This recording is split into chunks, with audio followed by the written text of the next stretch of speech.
Aujourd'hui, je suis à Paris, il pleut énormément. Alors il pleut pas très très fort, mais il pleut beaucoup. Et il pleut vraiment vraiment beaucoup. Alors je sais pas quand est-ce que tu écoutes ce podcast, mais aujourd'hui, cette pluie incessante a causé une crue de la Seine. Et je suis pas très bien renseigné sur le sujet depuis combien de temps, mais ça fait plusieurs jours déjà, ça fait trop longtemps même. Et il y a des images de Paris sous l'eau, des résidences, enfin des maisons, des voitures, des motos, tout a été retrouvé sous l'eau. Et c'est vraiment impressionnant. Là je suis à l'hôtel de ville de Paris, juste à côté de la Seine. Et je vois tout simplement les endroits près de du quai, où je marchais et qui sont complètement sous l'eau. Je pense même que j'ai pas pied. Je ne sais pas, ça m'arriverait peut-être à ma taille. Je fais 1m70. Et puis le courant va très vite. Alors quand je dis très vite, c'est relatif. Ah, je vois un vélo.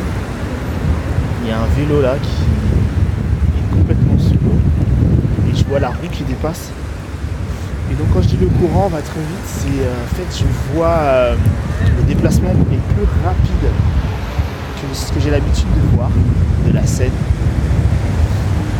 L'eau est plus foncée, bien que c'est pas de l'eau bleue. Habituellement c'est toujours marron. Jusqu'à en dessous c'est un peu normal. Mais c'est vraiment impressionnant parce que en fait il y a du vent. Il y a du vent, mais c'est pas gênant, ça t'empêche pas de marcher. C'est pas dangereux. Mais ce vent plus la pluie, ça fait vraiment un scénario tempête. C'est vraiment un climat où il pleut beaucoup. Et je comprends pourquoi la météo nous signale une vigilance orange dans certains départements.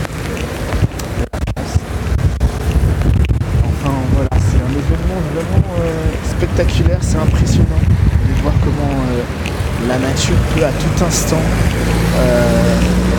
nous écraser, nous dominer, nous surpasser par sa masse, sa charge, son poids, et à quel point les structures, là je suis sur un pont, les structures comme les ponts de Paris sont solides. En tout cas pour l'instant. Ça reste un fleuve très calme, qui se déplace certes très vite, mais il est très calme. Donc les ponts ne sont pas menacés. Enfin voilà. C'est des événements qui nous rappellent notre petitesse, parce qu'on a nos ambitions sont parfois très grandes, mais il est nécessaire de se rappeler qu'on n'a pas tout sous contrôle. Et qu'on peut perdre le contrôle de certaines choses. Et par rapport à ça, quelle attitude devons-nous avoir ? Moi je dirais laisser aller.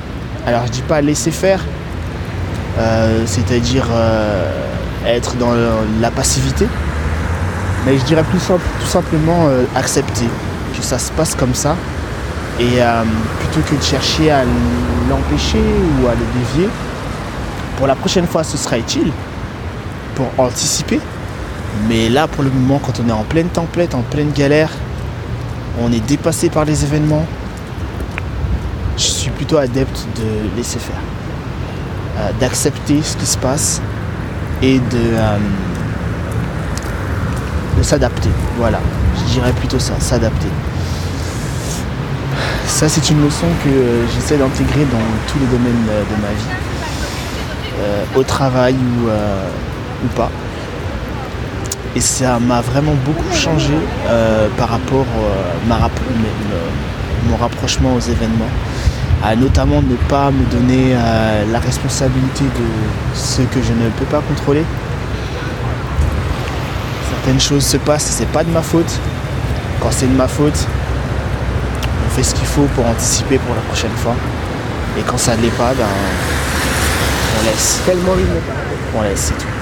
Et le stoïcisme m'a beaucoup aidé à avoir cette vision. C'est vraiment quelque chose que je te conseille de lire et de te renseigner à ce sujet. Tu peux lire les lettres de Marc Aurèle, ou alors il y a un autre bouquin qui parle du stoïcisme que j'ai pas en tête. Penser pour moi-même de Marc Aurèle et lettres à je sais pas quoi. C'est aussi Marc Aurèle, il me semble. Un empereur romain.